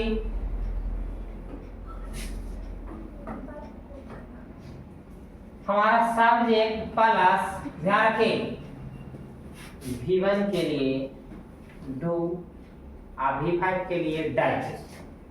V1 के लिए डू और V5 के लिए डज प्लस नेगेटिव है तो नोट प्लस अब वर्ब है जो टूट जाएगा और हमेशा फर्स्ट फॉर्म ऑफ वर्ब आएगा V1 प्लस ऑब्जेक्ट और फुल स्टॉप। फिर समझते हैं। V1 के लिए डू और V5 के लिए डज। ACIS V5 में आप हमेशा देखते थे कि ACIS लगता था, तो डज तो ACIS ले लिया तो वर्ब को अब ऐसे छोड़ दिया। वर्ब अब रह गया एज ए फर्स्ट फॉर्म के रूप में, सिंपल रूप में। और विद्यार्थी नोट डू डज के बाद देंगे अनाटा डजंट और डोंट, ये प्रयोग करेंगे शॉर्ट रूप में। यहाँ पे सब्जेक्ट प्लस डू डज का पास्ट रूप डीड होता है, तो क्या लिखेंगे? Did plus not plus V1 plus object. अब यहाँ से भी झंझट खत्म हो जाएगा, सब घड़ी V बनाएगा V1।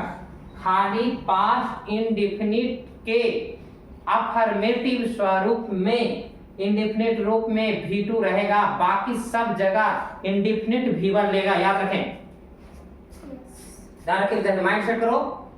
पास्ट इंडेफिनिट टेंस के अफर्मेटिव सेंटेंस का वाक्य हमारा वर्ब का दूसरा रूप लेगा, बाकी सारे इंडेफिनिट के फॉर्म, चाहे अफर्मेटिव हो, नेगेटिव हो, डब्ल्यूएच इंट्रोगेटिव हो, इंट्रोगेटिव प्लस नेगेटिव हो, वर्ब का पहला रूप लेंगे। वर्ब का पहला रूप लेंगे। इंडेफिनिट में वर्ब का हमेशा पहला रूप, लेकिन एक एक्सेप्शनल केस है, पास्ट इंडेफिनिट का अफर्मेटिव स्वरूप आपको विद्यार्थी वर्ब का दूसरा रूप लेगा। और जैसे वर्ब का पहला रूप लेगा तो वर्ब का पहला रूप तो हम पहले से याद करके आए हैं ना, चाहते वर्ब में भी कम बेसी कुछ ना कुछ हमें याद रहते हैं और वही प्रयोग करने कोई झंझट है नहीं। लेकिन ध्यान रखना है कि अगर नकारात्मक न है, अगर हमने पास्ट का इंडेफिनिट का पहचान लिया तो इस कंडीशन में हमें V2 देना पड़ेगा, अर्थात दूसरा याद करना पड़ेगा। और कोशिश तो हमने शुरुआत बता ही दिया है कि 55 से शुरुआत करनी है। अब आते हैं यहाँ पे, कोई झंझट नहीं है विद्यार्थी, सब्जेक्ट पहला शैल या वीर जैसे होने देख रहे थे कि हेल्पिंग वर्ब जो मदद करने आ रहा था उसके बाद ही नोट का प्रयोग हो रहा था।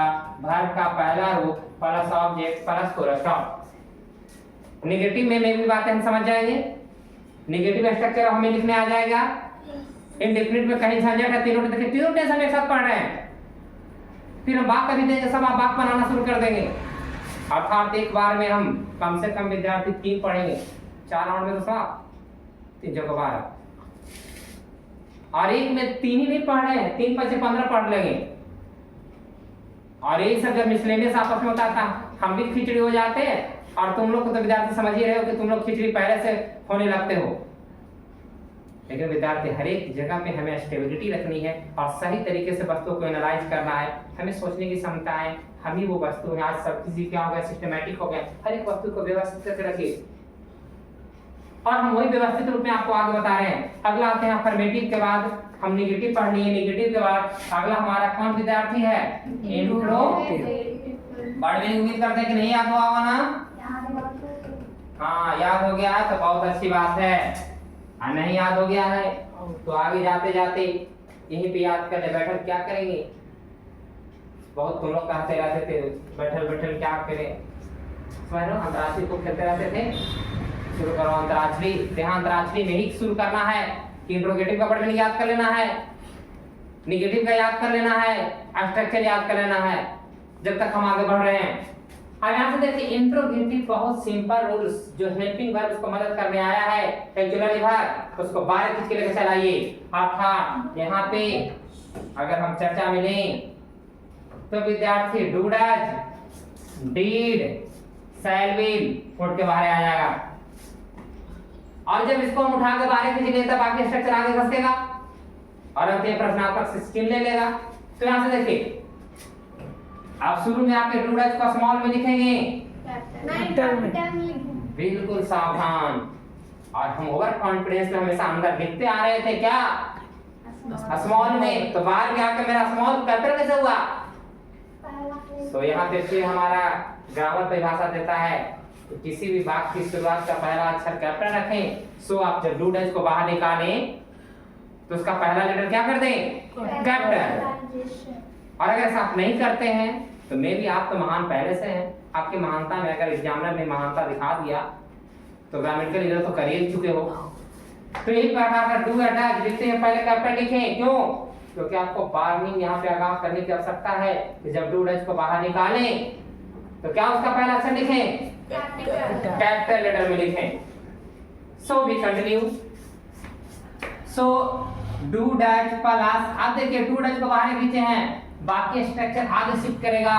तो यहाँ से लेके आइए subject plus V1 plus object plus interrogation sign. अब यहाँ से देखिए विद्यार्थी नोट को कहाँ शिफ्ट किए, क्योंकि आगे हम स्ट्रक्चर लेने वाले हैं इंट्रोगेटिव प्लस नेगेटिव, सो हम नोट को शिफ्ट नहीं किए हैं।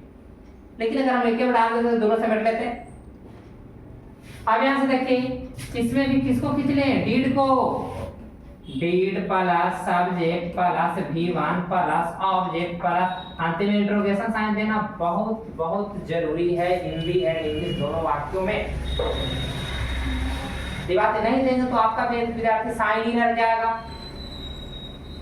अब एग्जामिनर डिपेंड करता है कि परफेक्शन या पूरी मैच्योरिटी पर अगर चलेगा तो विद्यार्थी में भी सोचा जा सकता है। देखिए इसके लिए नॉर्मल केस में नंबर दे दिए जाते हैं।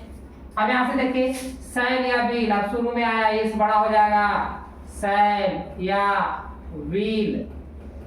हाँ विद्यार्थी जानकारी के लिए बता दें, एम और डब्ल्यू की लड़ाई बड़ी खतरनाक है और एम और डब्ल्यू तो विद्यार्थी समझ रहा ठेवना पर प्रणाम करने वाला सिस्टम आ गया है। उसी विद्यार्थी एम और डब्ल्यू को ठेवना पर से प्रणाम कर देता है, जो गलत है। सही होना चाहिए, पूरा पैर दम नीचे झुक के लाओ, कमर में दर्द रह जाए दे रहे। और ये तीनों सेक्शन क्या होने चाहिए, इसके इक्वल्स होने चाहिए। और डब्ल्यू एक बार भी लिखी, देखिए गलती पहले रखो हम लिखते हैं, यहाँ से आके ऐसे जो करने की आदत लग गई है, तीनों एक बार भी बराबर, दोबारा से भी बराबर, ये डब्ल्यू सही है। तो ये भी ध्यान रखना, ठेवना पर से प्रणाम नहीं करना है। जगह पाँव लागी या गोड़ लागी, ठेवने पर से झुका नहीं, पहले हो गया दर्द तो पहले से प्रॉब्लम है। तो चलिए उस सबसे बचते हैं और थोड़ा सा एम और डब्ल्यू पर विशेष आगे से आप उम्मीद करते हैं कि ध्यान देंगे। बहुत सारी बातें हैं जो अंग्रेजी के साथ हमें समझनी है और गलतियां हम कंटिन्यूअसली उसको कर किए जा रहे हैं। अब यहाँ से सैल या व्हील प्लस आगे क्या होगा, वर्ब का पहला रूप plus object plus interrogation sign लगाना जरूरी है। सब्जेक्ट छूट गया है, सब्जेक्ट हमारा क्या हो गया है, छूट गया है, तो सब्जेक्ट ही नहीं लिखे हैं। हाँ बहुत अच्छा दिमाग दिए, लेकिन कोई बात नहीं, मिस कर गए। Subject plus V1 plus object plus interrogation sign देना अनिवार्य है। ठीक है, बोले ना कि आपकी समझदारी जब जनरेट होगी तो ऑटोमेटिक यहाँ गलतियां कम जाएगी। दोनों में से कोई एक समझदार हो जाएगी, और समझदारी तो यही कहती है ना कि जो पहले समझदार हो जाए वो महान। अब यहाँ से देखिए अगला कौन पढ़ने वाला है, इंट्रोगेटिव प्लस नेगेटिव। उम्मीद करें कि इंट्रोगेटिव नेगेटिव तो पूरा पढ़ने लिखे ना? नहीं सर। नहीं, तो लगता है कि तुम तो समझदार हो रहा है का? इसका मतलब है विद्यार्थी, चलिए अपनी समझदारी को आगे दिखाते हैं और इस समझदारी में बस हम अपने आप को स्थिर रखो। मेरे स्ट्रक्चर के सब साथ है। यहाँ नोट था ना, V1 से पहले नोट छोड़ के तुम आया है ना, तो V1 से पहले नोट को एडजस्ट करते जाना। एक W interrogative plus negative structure हो जाएगा। यहाँ से देखिए इंट्रोगेटिव होने के कारण पहले इंट्रोगेटिव स्ट्रक्चर फॉलो करेगा, डू या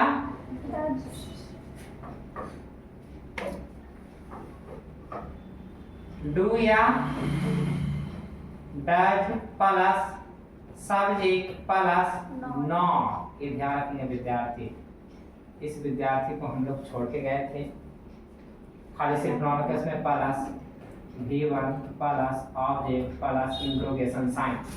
अब यहाँ से देखिए did plus subject plus not plus V1 plus object plus interrogation sign. अब यहाँ से सेल या will plus subject plus not plus V1 plus object plus interrogation sign. अब आप ये पहचान गए, तो क्या यहाँ तक कभी आपको कोई दिक्कत हुआ है? क्या लिखने में कोई दिक्कत हो रही है? समझने में थोड़ा बहुत दिक्कत है, बहुत डिफिकल्ट हम बता रहे हैं? नहीं। अब यहाँ से आते हैं विद्यार्थी, W इज इंट्रोगेटिव।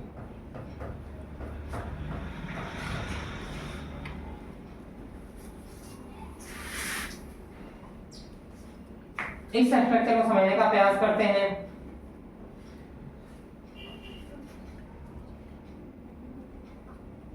देखिए विद्यार्थी, जैसा कि शब्द में मेंशन है W इज इंट्रोगेटिव, तो शॉर्टकट इसका स्ट्रक्चर अगर लिया जाए विद्यार्थी, तो W इज प्लस इंट्रोगेटिव वाला पूरा structure, W is plus interrogative वाला पूरा स्ट्रक्चर।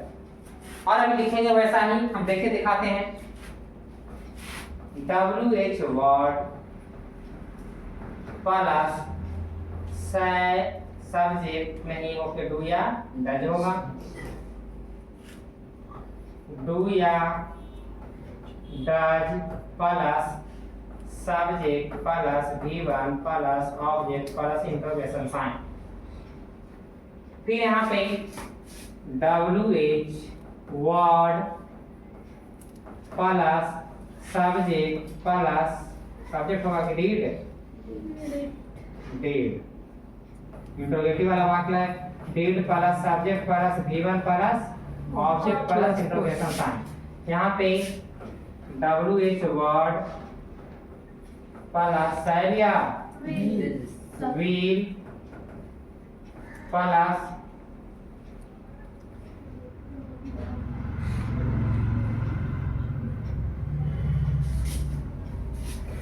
यहाँ पे क्या होगा सब्जेक्ट प्लस आगे V1 plus object plus interrogation sign. चलिए विद्यार्थी, अब हम लोग ये सब समझने के बाद अब आते हैं इसके हिंदी वाक्य किस प्रकार होंगे और इसके अनुसार हम इसको बनाएंगे कैसे। अब देखिए, एक वाक्य को हमें 5 तरीके से बनाने हैं।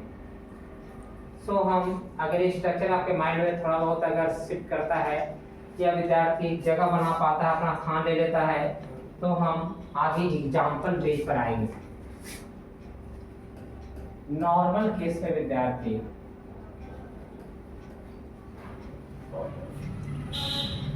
प्रेजेंट इंडेफिनिट टेंस का एग्जाम्पल ले रहे हैं। जैसा कि कभी आपने पढ़ा है या किसी टीचर ने आपको पढ़ाया है या हमने भी आपको एक फ्लो में आपको बताया है कि जिस हिंदी वाक्य क्रिया के अंत में या वाक्य के मुख्य क्रिया के अंत में क्या हो, ता है, ती है, ते है, इत्यादि इत्यादि मेंशन किए थे, मतलब और भी केस हो सकते हैं। तो जो नॉर्मल जानते हैं वो भी हमारे यहाँ सहयोग करने वाले हैं। वाक्य के मुख्य क्रिया के अंत में हाथ से हम प्रेजेंट पहचान लेंगे और यहाँ से एग्जाम्पल पहला देते हैं। अब एग्जाम्पल हमारा कुछ इस प्रकार का है कि राम आम क्या करता है, खाता है। राम क्या खाने का काम कर रहा है, आम। राम आम खाता है। अब हम इसको विद्यार्थी 5 रूपों में बनाने वाले हैं। दूसरा, राम आम क्या करेगा, नहीं खाता है।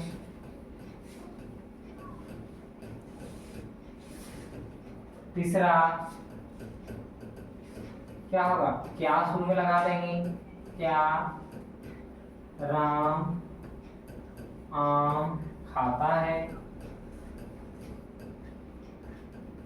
अंतिम इंट्रोगेशन साइन।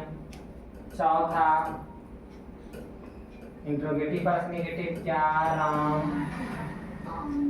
आम नहीं खाता है।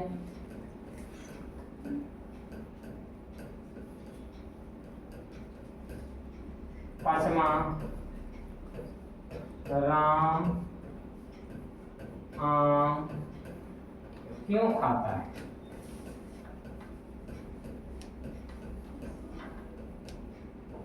हमने वहां चर्चा नहीं किया था कि WH वर्ड कितने होते हैं। तो विद्यार्थी WH वर्ड इसको क्यों कहते हैं, इसमें से हाउ एक्सेप्शनल है। हाउ क्या है, एक्सेप्शनल है। आपको विद्यार्थी हाउ मतलब कैसे, एक्सेप्शनल है। What, when, whose, which, where,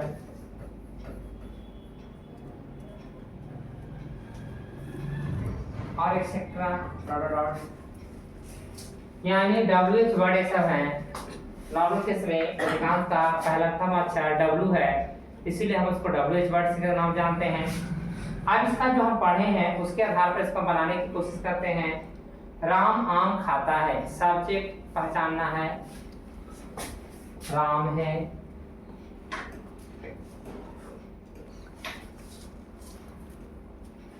Ram क्या काम कर रहा है, करने का काम क्या कर रहा है, खाने का, तो ये वर्ब हो गया, सब्जेक्ट हो गया, और क्या खाने का काम कर रहा है तो ऑब्जेक्ट हो गया।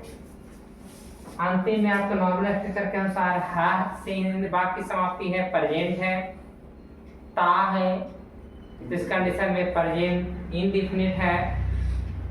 और विद्यार्थी अब हम प्रेजेंट इंडेफिनिट टेंस के कौन से वाक्य हो गए, अफर्मेटिव, क्या हो गए, तब हम उसके अफर्मेटिव का स्ट्रक्चर लगाएंगे। स्ट्रक्चर आपको याद होगा, क्या स्ट्रक्चर होता है, subject plus V1 subject plus V1 या V5 प्लस ऑब्जेक्ट। फिर हम एक नई समस्या में फंस गए हैं।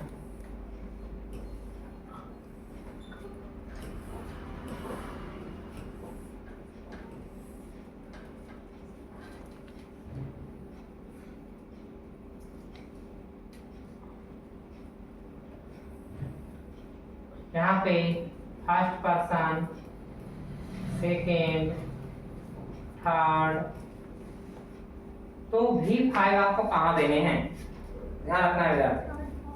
वर्ब का पांचवा रूप आपको सिर्फ यहाँ देना है, थर्ड पर्सन के सिंगुलर नंबर में।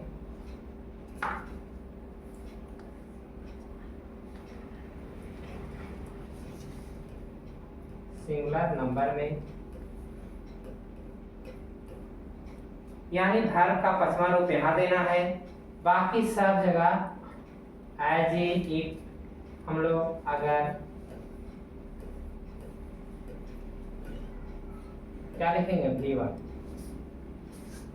समस्या थोड़ा सा कम है। राम हमारा किस घर का विद्यार्थी है, थर्ड पर्सन के सिंगल नंबर के घर का विद्यार्थी है, अर्थात अपने वर्ब के साथ। हाँ, यहाँ पे अक्सर विद्यार्थी से गलतियां होती रहती हैं, ही सी इट, ध्यान रखेंगे, ही सी इट, और एनी सिंगुलर नाउन के साथ हम वर्ब का क्या मान प्रयोग करेंगे, पांचवा रूप। अब बाकी सब के साथ वर्ब का हम पहला रूप इस्तेमाल करेंगे। जैसे में देखिए, राम ईट मतलब खाना होता है, पांचवा रूप में से लगता है तो राम ईट। अगर वर्ब का पांचवा रूप है तब यही निकालेगा क्या, डज को निकालेगा। यहाँ देखेंगे राम, राम इट समय, हाँ इट्स ऑब्जेक्ट नहीं लिखे, ए मैंगो। अब यहाँ पे नोट है, तराम does not eat a mango. फिर क्या होगा, क्या है शुरू में, तो डज बाहर आ जाएगा, does Ram eat a mango. यहाँ क्या हो जाएगा, does Ram not eat a mango. I क्या हो जाएगा, डब्ल्यू एच वर्ड को शुरू में लेके आना खींच के। डब्ल्यू एच वर्ड कौन है, भाई। भाई does Ram eat a mango. इस प्रकार आपने प्रेजेंट इंडेफिनिट टेंस के वाक्य को आपने बनाना सीखा। तो प्रेजेंट इंडेफिनिट टेंस के 5 स्ट्रक्चर एक साथ सीखे, क्या बना पाएंगे। एग्जाम्पल आप ट्रांसलेशन की बुक का पहला सेशन उठाएंगे और उसमें शुरुआत करेंगे। अब आते हैं पास्ट इंडेफिनिट टेंस का एक एग्जाम्पल लेंगे और फ्यूचर का ले लेंगे। विशेष चर्चाएं अगले क्लास में कंटिन्यूअस परफेक्ट के साथ रखेंगे। तो हम लोग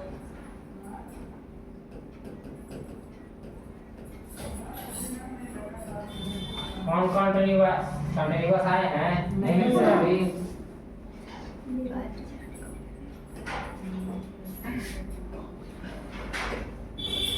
पास्ट इंडेफिनिट टेंस। एग्जाम्पल मान लिया जाए लिखते हैं राधा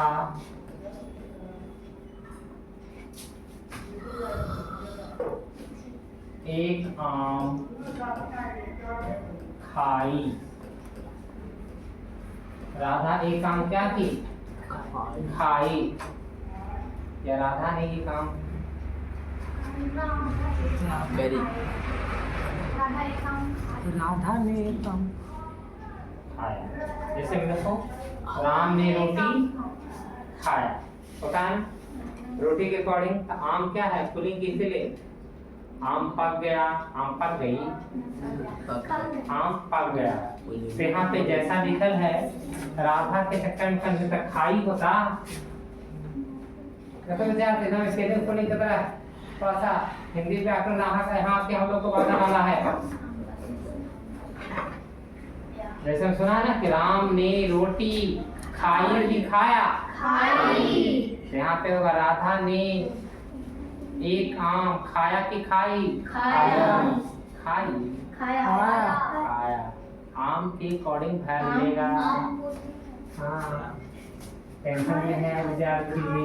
अच्छा ठीक है विद्यार्थी, आपकी इस बाधा से हम बाहर निकाल देते हैं। दरअसल राधा को ही हम बदल देते हैं। समझ रहा है? अब लड़ाइयाँ राधा के कारण था।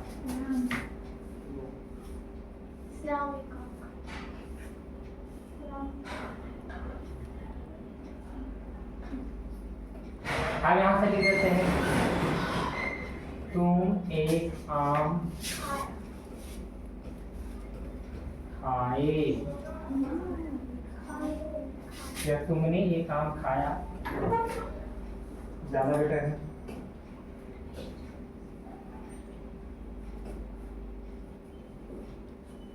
तुमने एक आम खाया, ठीक है ना? दूसरा क्या बन जाएगा? बनाते भी चले। यू, हाँ यू, ईट का दूसरा रूप ईट, ए मैंगो। अब यहाँ से क्या लिखे? तुमने एक आम नहीं खाया। तो क्या होगा? You did not eat। अब हर का पहला रूप ना? Yes a mango mango. तीसरा क्या तुमने एक आम क्या किया? Interrogation sign. क्या होगा? did you eat a mango? चौथा क्या तुमने एक आम नहीं खाया?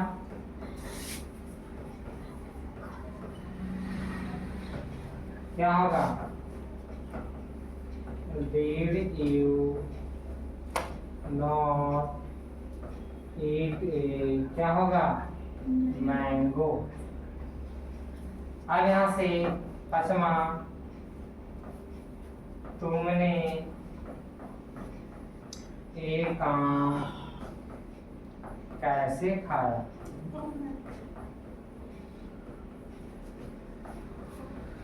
क्या होगा?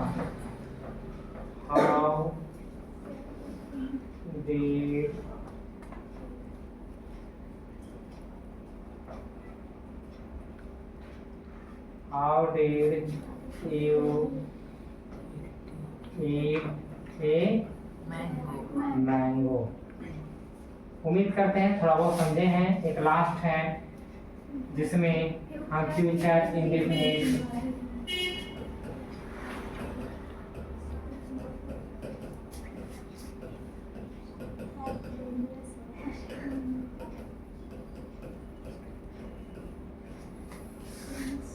यहाँ में एग्जाम्पल में है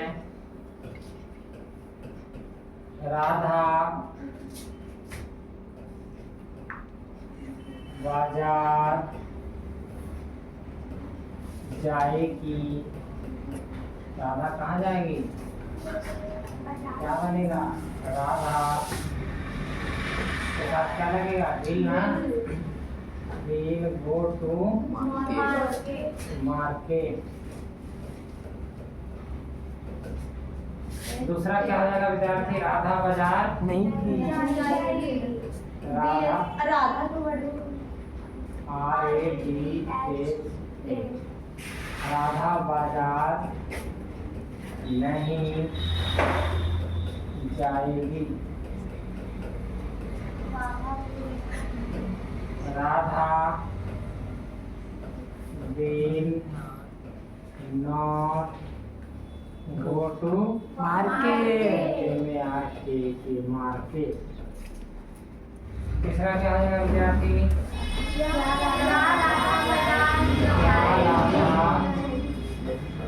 बाजार जाएगी। तो क्या आ जाएगा? बिल शुरू में आ जाएगा। Will Radha go to market. चौथा क्या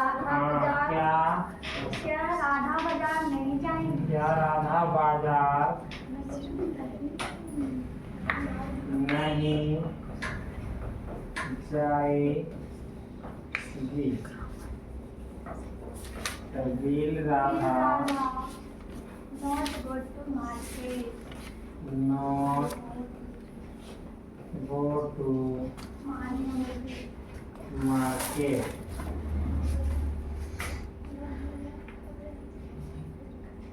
अब है एक और छोटा WH इंट्रोगेटिव। जिसको हम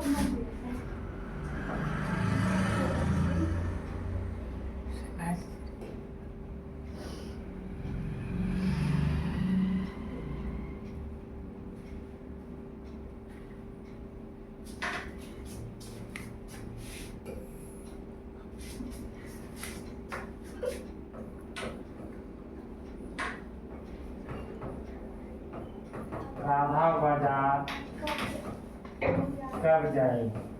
एक विद्यार्थी बोल रहे हैं कब जाएगी। यहाँ देखेंगे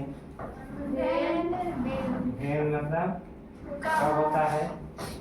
will Radha go to market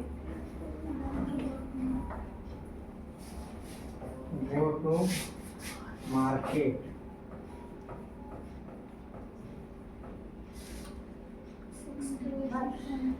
तो ये सच्चा है।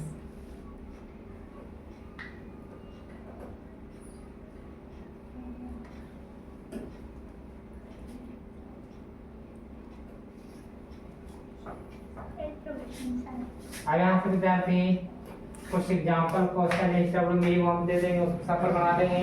yes sir तो चलिए एग्जाम्पल हम 5 को देते हैं।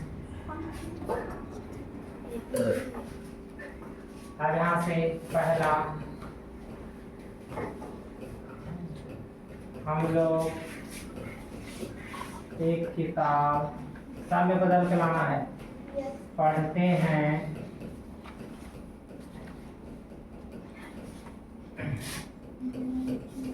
दूसरा राम और श्याम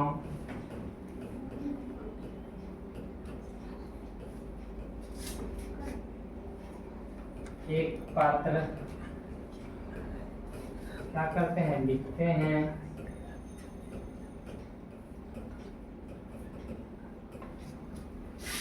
तीसरा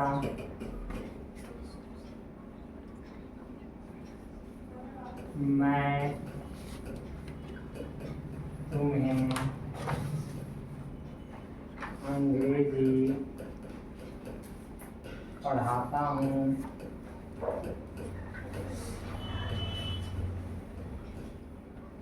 यहाँ क्या रखे? यहाँ पे टू का ऑब्जेक्ट आ गया है, तो क्या बनाएंगे? आई टी पहला ऑब्जेक्ट को पहले रख देंगे, टीच यू इंग्लिश। ऐसी कथा पर सारे वाक्य बना लेंगे। चौथा,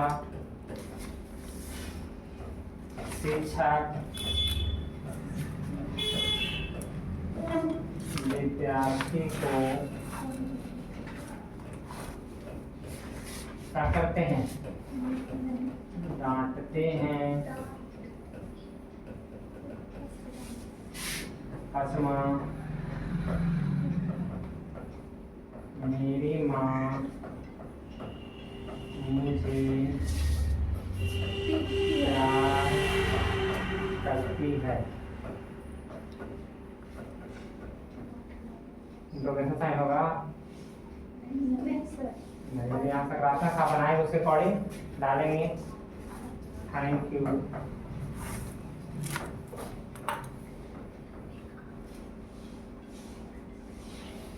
इसके विशेष हम नेक्स्ट क्लास में कंटिन्यूअस परफेक्ट और परफेक्ट कंटिन्यूअस को आप पास देखेंगे। आज की बेसिक क्लास थी, इसलिए हमने आपका बिगनिंग शुरुआत किया। आगे विशेष के लिए धन्यवाद। नेक्स्ट क्लास पार्ट 2 जरूर देखें टाइम एंड टेंस का।